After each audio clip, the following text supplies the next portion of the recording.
अरे अब क्या हो गया? क्या हुआ? लड़ाई तो नहीं करी तुमने कुछ? दादी दादी इसने मेरे को ना पहले पागल बोला था, फिर मैंने इसको मारा तो इसने मेरे को 4 मुक्के मार दिए।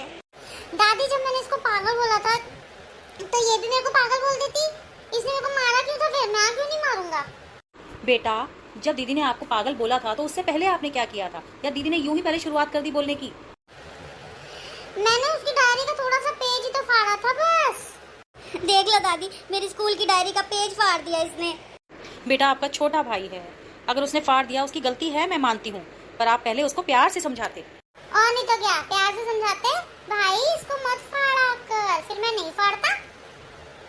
दादी ये को भी समझता भी है प्यार से, और मैंने तो खाली मुंह से ही बोला था ना पागल, ये मेरे को मुंह से बोल देता पागल। चल ना मेरी बेटी, अब और ज्यादा नहीं रोना। चलो इधर आओ, तुम दोनों इधर आओ मेरे पास। रोना बिल्कुल नहीं, आओ मैं तुम्हें एक कहानी सुनाती हूँ। मैं आपके पास तभी आऊंगा जब ये मेरे को बोलेगी कि ये मेरे को मारेगी नहीं, तब आऊंगा मैं। बेटा, तुम इसको बोल दो कि तुम इसको नहीं मारोगी। ठीक है दादी, आप इतने प्यार से समझा रही हो ना, बस इसीलिए कह रही हूँ। आजा, नहीं मारूंगी। थैंक यू दीदी। बंदर कहीं का बंदर। अब कह लो जो मर्जी कहना है, अब मैं शांत हो गया, कह लो जो मर्जी कहना है। चलो अब तुम भी चुप हो जाओ, खत्म करो बात को प्लीज। चलो आओ, मैं तुम्हें एक बहुत ही प्यारी सी कहानी सुनाती हूँ। कहानी का शीर्षक है संत की सहनशीलता।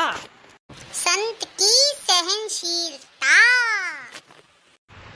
एक बार एक महात्मा जंगल में कुटिया बनाकर एकांत में रहते थे।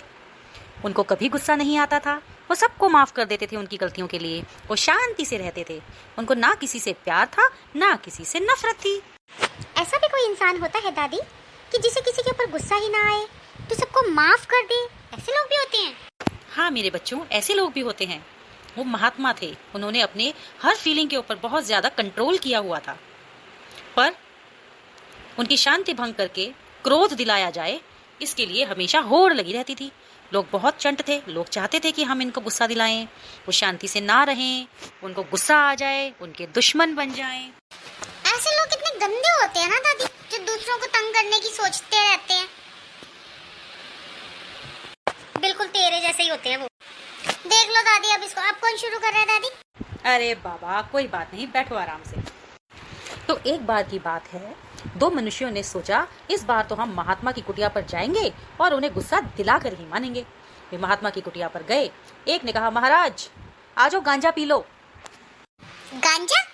गांजा क्या होता है? कोल्ड ड्रिंक होती है क्या कोई? गांजा क्या होता है दादी?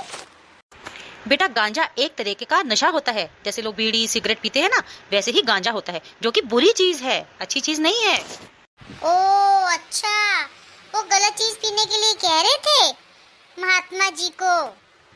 हाँ, परंतु महात्मा जी बोले कि मैं तो गांजा नहीं पीता बेटा। उसने फिर से कहा, आ जाओ तो फिर तंबाकू खा लो। तंबाकू मेरे को पता है, वो हमारे यहाँ पे ना एक वो नीचे एक अंकल जी हैं, वो मजदूर है ना, तो वो तंबाकू ही खाते रहते। पापा ने मेरे को बताया था तंबाकू खा रहे। हाँ, वो भी एक तरह का नशा होता है, जो कि बहुत बुरी चीज है। तो महात्मा जी ने कहा कि मैं तो कभी तंबाकू भी नहीं पीता। उसने कहा, तब बाबा बनकर जंगल में क्यों बैठा है, पाखंडी कहीं का। उसकी ये मजाल कि उसने महात्मा को बोल दिया पाखंडी। वेरी बैड, ऐसे नहीं बोलना चाहिए किसी को भी। हाँ बेटा, क्योंकि वो तो योजना ही बनाकर आया था ना कि हमें महात्मा जी को गुस्सा दिलाना है, उनकी शांति भंग करनी है। इस वजह से वो उनको गुस्सा दिलाने की कोशिश कर रहा था, इसलिए उसने बोला कि तू बाबा बनकर जंगल में बैठा है, धूर्त कहीं का। इतने में पहले से बनी योजना के अनुसार बहुत से लोग वहाँ जमा हो गए। उस आदमी ने सबको सुना सुना कर फिर से कहा, ये बाबा नहीं है, ये तो पूरा का पूरा ठग है, 4 बार तो जेल की हवा खा चुका है।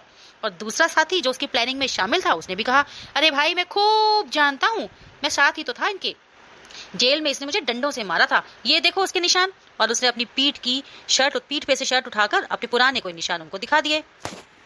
आगे उसने बोला, रात को तो ये गंदे गंदे लोगों के साथ रहता है, दिन में बड़ा संत बना फिरता है।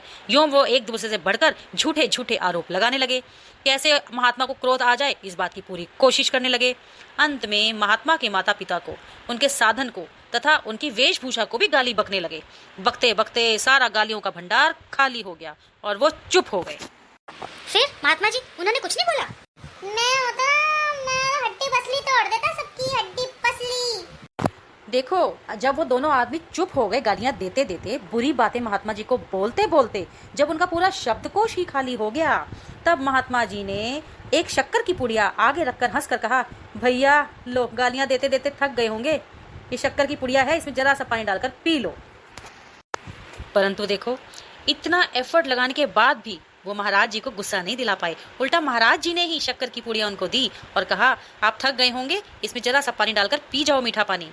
अब उन दोनों को बहुत शर्म आई और वो महात्मा जी के चरणों में गिर गए और एक बोला, मुझे क्षमा कीजिए महाराज, मैंने आपका बड़ा अपराध किया है। हम लोगों के कारण इतना आपको तकलीफ हुई, हम लोगों के इतना गालियां देने के बाद भी महाराज आपको क्रोध कैसे नहीं आया। महात्मा बोले, भैया जिसके पास जो माल होता है वह उसी को तो दिखाता है। जैसे सब्जी वाला सब्जी देगा, फल वाला फल देगा, कपड़े वाला कपड़े देगा, है ना भाई। तो यह तो ग्राहक की इच्छा पर है कि वह उसे या तो ले या फिर ना ले। अब हमारे यहाँ पे सब्जी वाले आते हैं, फल वाले आते हैं, है ना भाई। तो अगर हमारी मम्मी को जरूरत है तभी तो लेंगी, वैसे थोड़ी ना ले लेती है वो। तुम्हारे पास जो माल था तुमने वही दिखाया, इसमें तुम्हारा क्या दोष है। परंतु मुझे यह माल पसंद नहीं आया तो मैंने लिया ही नहीं। क्या मतलब दादी, मुझे समझ में नहीं आया। मतलब ये बेटा कि कोई तुम्हें कितनी भी लाख गालियां दे, बुरा भला कहे, बहुत गंदी गंदी बातें बोले, पर ये तुम्हारी इच्छा के ऊपर है कि तुम उस बात को अपने ऊपर लो या ना लो। यानी कि उस बात को अपने मन से लगाओ या ना लगाओ, बुरा मानो या ना मानो, ये तो तुम्हारी अपनी मर्जी है ना। तो महात्मा जी के हिसाब से यदि कोई आपको हमेशा गालियां दे रहा है, गुस्सा दिलाने की कोशिश कर रहा है, तो इसका मतलब उसके पास वही है देने को, पर तुमने नहीं लेना वो। तुम्हें अपने मन को कंट्रोल में रखना है, बिल्कुल शांत निर्मल। अगर तुम्हें कोई गालियां दे रहा है तुम रिएक्ट ही मत करो। कब तक दे लेगा गालियां? एक बार उसका एक टाइम ऐसा आएगा जब उसका भंडार खाली हो जाएगा और फिर वो शांत होकर बैठ जाएगा। ये तो बिल्कुल ठीक बात कही है दादी आपने। हाँ, कब तक गालियां दे सकता है वो? गालियों की तो लिमिट होती है ना, थोड़ी देर बाद चुप हो जाएगा, तुम रिएक्ट ही मत करो। दोनों लज्जित हो गए। तब महात्मा ने फिर कहा, दूसरा आदमी गलती करे और हम अपने अंदर आग जला दें तो यह तो उचित नहीं है। मेरे गुरुजी ने मुझे यही सिखाया है कि क्रोध करना और अपने बदन पर छुरी मारना दोनों एक बराबर हैं। ईर्ष्या करना और जहर पीना बिल्कुल एक बराबर हैं। दूसरों की दी हुई गालियां और दुष्ट व्यवहार हमारा कोई नुकसान नहीं कर सकते। यह सुनकर सब लोग बहुत प्रभावित हुए और महात्मा को प्रणाम किया और वहां से चले गए। तो मेरे बच्चों, आज की ये कहानी तुम्हें सुनाने का मेरा यही मकसद था कि जैसे तुम लोग एक दूसरे की बात को बहुत बुरा मान के लड़ाई कर रहे थे ना, ऐसे बुरा नहीं मानना, एक दूसरे को माफ करना सीखो। यदि बड़ी दीदी की डायरी का पन्ना छोटे भाई ने फाड़ दिया तो दीदी को उसको प्यार से समझाना चाहिए। यदि वो फिर भी ऐसे गलती करे तो फिर माँ को बताना चाहिए, फिर माँ समझा देगी उसको। परंतु एक दूसरे के साथ लड़ाई नहीं करो और रोकर अपना मन भी मत जलाओ। मैं समझ गई दादी, कोशिश करूंगी इसको माफ करने की, बंदर सा ना हो तो। नहीं दादी, मैं भी दीदी को तंग नहीं करूंगा, मैं भी समझ गया। शाबाश मेरे बच्चों, वेरी गुड। चलो अब चलते हैं सोने।